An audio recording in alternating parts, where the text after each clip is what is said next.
Yo, Haitian, go crazy with it. Go crazy with it.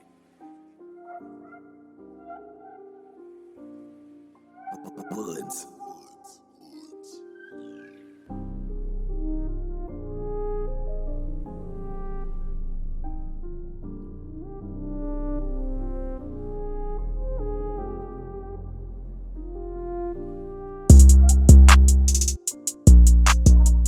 Hola los peoples, my name is Rafisa. You're listening to Choublak4 and I hope you're having an amazing day. If you like that beat, that's Haitian's work. You can find him on Instagram. His handle is at one Haitian. That will be one, the number one, Hayshun. Today's episode is titled Super Parents. Let me show you why. When I was a little girl, I thought my parents were like superheroes, invincible. I believed that my parents were the best people on the planet, that they could do no wrong, no harm. I put them on a pedestal and admired them in every situation. They seemed united, which only made me view them as stronger. I had this image of a happy family where love reigned and nothing could overthrow it.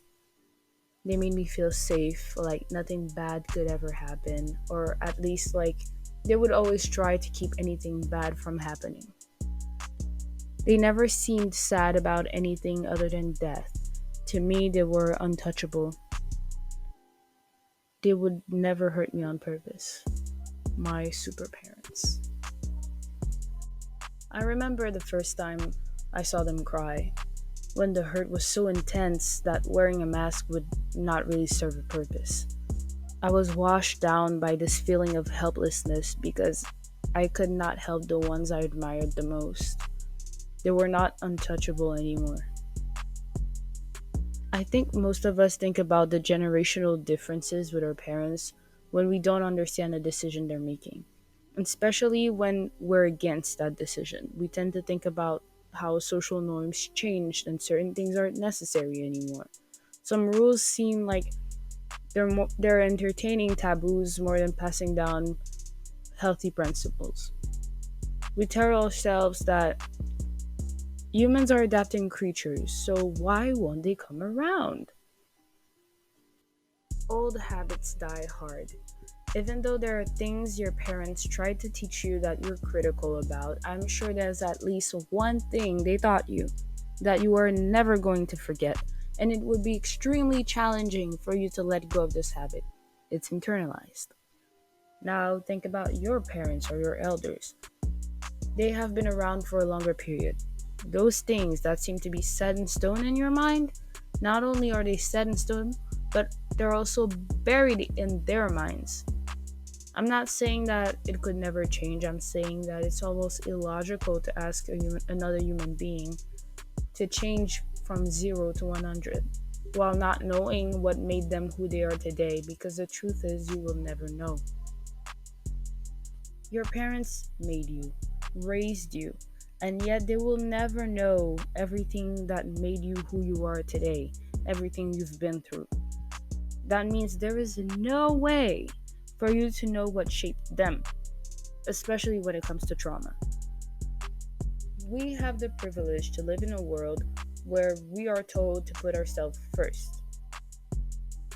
I know that isn't necessarily a message spread everywhere around the planet, but it is prominent in what humans have made their globalized culture. You know, those ideas that seem to be found everywhere and dominated by a Northwestern point of view. Yeah, that.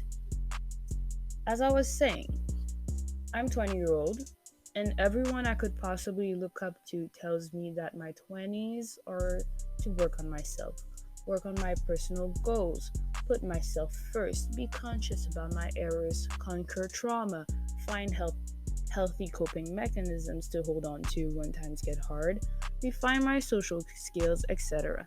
Basically, many things that should help me actively work on bettering myself.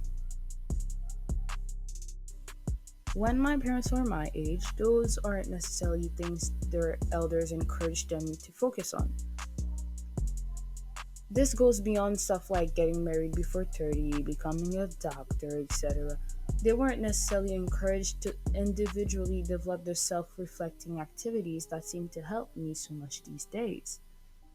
I believe that left a huge impact on how they deal or dealt with their anger, their sadness, their insecurities, their fear, or their trauma. While many people from my parents' generation are aware of that, like I said earlier, hold all the habits die hard. That's probably a phenomenon seen between every generation, but we forget about it often. Sometimes, the only thing keeping your parents from looking like super parents is that they don't feel like super parents, and they try to compensate or hide it by demonstrating authority to feel like there's at least one thing they could have control on. That tends to be rooted in fear, insecurities, and anxiety. Because everybody is fighting a battle you know nothing about, even your parents. And I feel, and I believe helping them makes life easier for everyone involved in the situation, no matter how shitty it might be.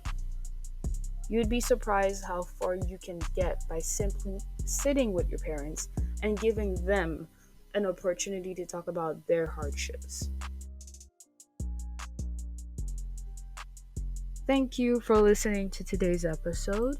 There is a new episode every Friday. You can follow Choublak4 on Instagram or Twitter. That will be CHOUBLAK for the number 4.